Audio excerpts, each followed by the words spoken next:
Bonjour et bienvenue dans ce journal. Les Tunisiens du Val d'Oise heureux de la chute de Ben Ali, ils sont aussi pressés de voir la démocratie s'installer. Mais ils s'inquiètent en même temps des conditions de vie dans leur pays d'origine. Beaucoup d'endroits sont actuellement mal approvisionnés en denrées alimentaires. Alors dans le Val d'Oise, la communauté tunisienne s'organise. Elle devrait dans les prochains jours apporter une aide alimentaire et financière, comme nous l'explique Christophe Aubry. La solidarité se met en place avec la Tunisie. Malgré la distance, les immigrés tunisiens veulent apporter leur soutien à leur pays. À Argenteuil, des Tunisiens de tous âges se sont réunis dans ces locaux qui abritent le siège de la TDF.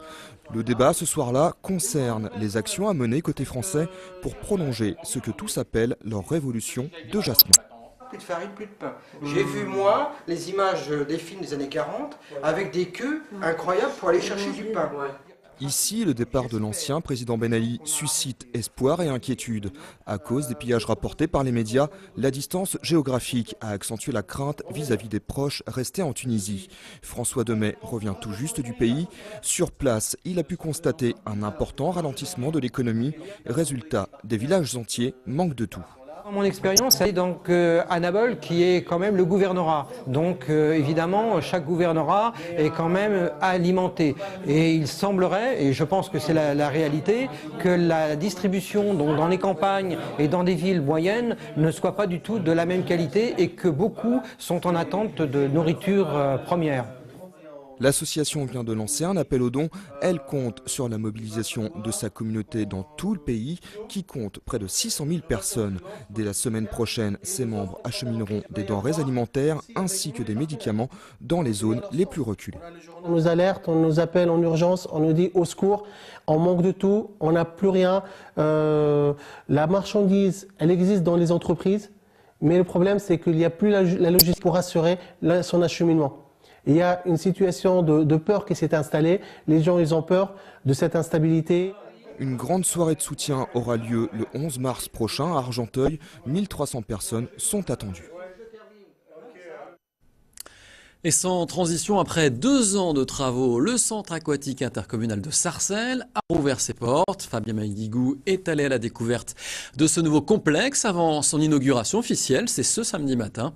Et si vous n'avez pas encore eu l'occasion de piquer une tête dans la piscine flambant neuve, eh bien, il faut réserver votre après-midi de samedi 22 janvier puisque c'est portes ouvertes. Mais tout de suite, découvrez le centre aquatique en images. Inaugurée en 1968, la piscine de Sarcelles avait besoin d'un gros lifting après plus de 40 ans de bons et loyaux services. 14 millions d'euros ont été investis pour rénover et améliorer l'édifice. Une opération nécessaire pour le président de la communauté d'agglomération Val-de-France. Sur notre territoire, 30% de la population a moins de 25 ans, que nous on a la volonté qu'en sortant de l'école primaire, l'ensemble des jeunes sachent nager. Donc voilà, première volonté. Deuxième volonté, on a des jeunes qui réussissent dans des compétitions sportives de haut niveau. C'est un moyen pour nous de mettre en évidence le territoire. Donc tout ça fait que oui, on a cette volonté d'investir sur l'ensemble des équipements sportifs.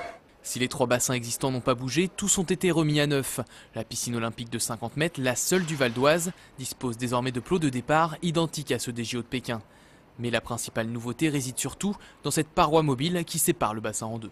Le premier intérêt, c'est qu'on peut faire des compétitions de 25 mètres en 8 lignes d'eau, puisque nous ne disposions que d'un bassin de 25 mètres, 6 lignes d'eau. Et ça nous permet aussi d'accueillir différents publics en même temps, c'est-à-dire les clubs en même temps que le public. Donc une accessibilité polyvalente au bassin et donc une fréquentation accrue sur l'ensemble de l'année. Au rang des autres innovations, un fond mobile a été installé dans le bassin de 25 mètres pour faciliter l'apprentissage de la natation et le développement des activités comme l'aquagym. Une pataugeoire a également vu le jour pour les tout petits.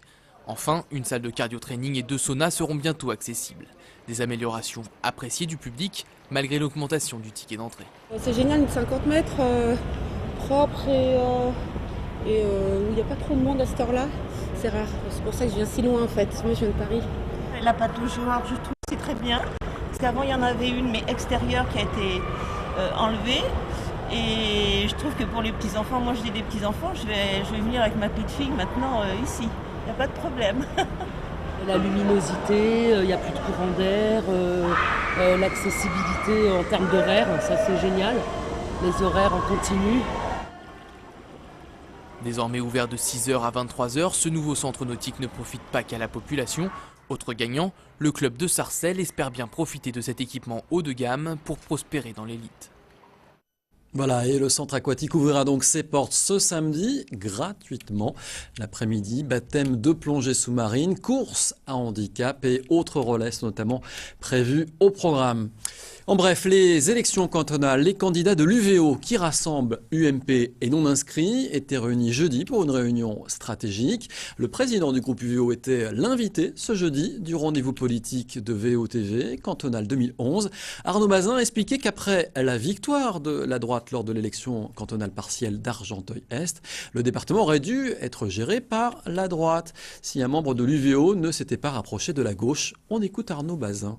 Il y a un scandale qui dure quand même dans ce département depuis 3 ans, c'est que la gouvernance est socialiste alors qu'il y a autour de la table 20 conseillers généraux qui ont été élus sous l'étiquette UVO, donc par des électeurs qui ne voulaient pas d'une gouvernance de gauche.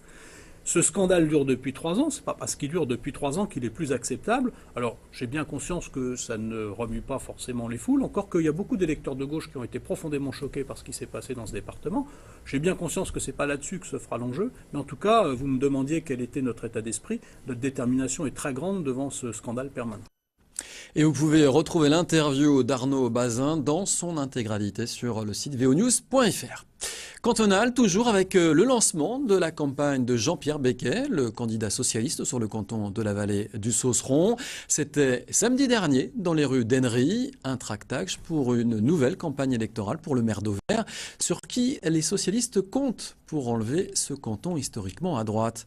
Yohan Bensoussan suivi Jean-Pierre Becquet. La retraite à 60 ans, le socialiste Jean-Pierre Becquet l'a défendu ces derniers mois. À 62 ans, le maire de Vers-sur-Oise repart pourtant pour une nouvelle campagne électorale. Plus qu'un travail selon lui et sans la pénibilité qui va avec. C'est juste un mandat très court de 3 ans. Vous voyez, on n'est vraiment pas... Puis je suis très loin de l'âge de mon prédécesseur qui lui est élu et qui arrive à 86 ans. Donc vous voyez, il y a beaucoup de marge. Ce prédécesseur dont il parle, c'est Gérard Claudel, conseiller général de droite depuis 1976, date de la création du canton. Et si aujourd'hui Jean-Pierre Becquet peut en parler avec le sourire, c'est que son adversaire de plus de 30 ans ne se représente pas. Après 3 échecs en 76, 98 et 2004, son tour est peut-être venu. Je pense que parmi les candidats sur ce canton, je pense de loin le plus connu. D'abord parce que je suis maire d'Auvers-sur-Oise depuis 22 ans, parce que j'habite ce canton depuis ma naissance. Donc ça, c'est des choses qui font que j'ai été amené à rencontrer tous les acteurs, je dirais, élus, responsables associatifs, acteurs économiques ou sociaux ou enseignants, etc. Donc je connais beaucoup de monde sur le canton, beaucoup de gens me connaissent. Mais d'abord, il y a du renouvellement de population, il y a des nouveaux habitants à qui il faut s'adresser. Aller à la rencontre des habitants, c'est justement ce que Jean-Pierre Becquet fait ce samedi-là dans ce quartier pavillonnaire d'Henry. En plein milieu d'après-midi, les rues sont plutôt calmes et les électeurs aux abonnés absents. Bon, là, je vais mettre dans la boîte simplement. Quand on voit les gens, on va aller leur dire bonjour, sans les déranger, évidemment. Oui, bonjour, c'est Jean-Pierre Becquet, le maire d'Auvers-sur-Oise. Je suis en train de distribuer un document pour les élections cantonales. Est-ce que vous auriez 1 minute à m'accorder ? Difficile donc de mobiliser, d'autant plus pour une cantonale partielle qui a encore bien du mal à intéresser les habitants, à seulement 2 mois du premier tour. Est-ce que vous étiez au courant qu'il y avait des élections cantonales déjà ? Moi non. Pas encore. Bon voilà, donc maintenant vous l'êtes, c'est le 20 et 27 mars. Hein. Avec une majorité de gauche plus que fragile au Conseil général, le résultat sur ce canton rural sera particulièrement scruté le 27 mars prochain. D'ailleurs, du côté de la droite valdoisienne, on mise sur la porte-parole de l'UMP 95 et conseillère régionale Stéphanie Vonneuve, soutenue par Gérard Claudel. Un duel loin de faire peur au maire de Vers-sur-Oise. Je ne considère pas que j'ai face à moi des ténors.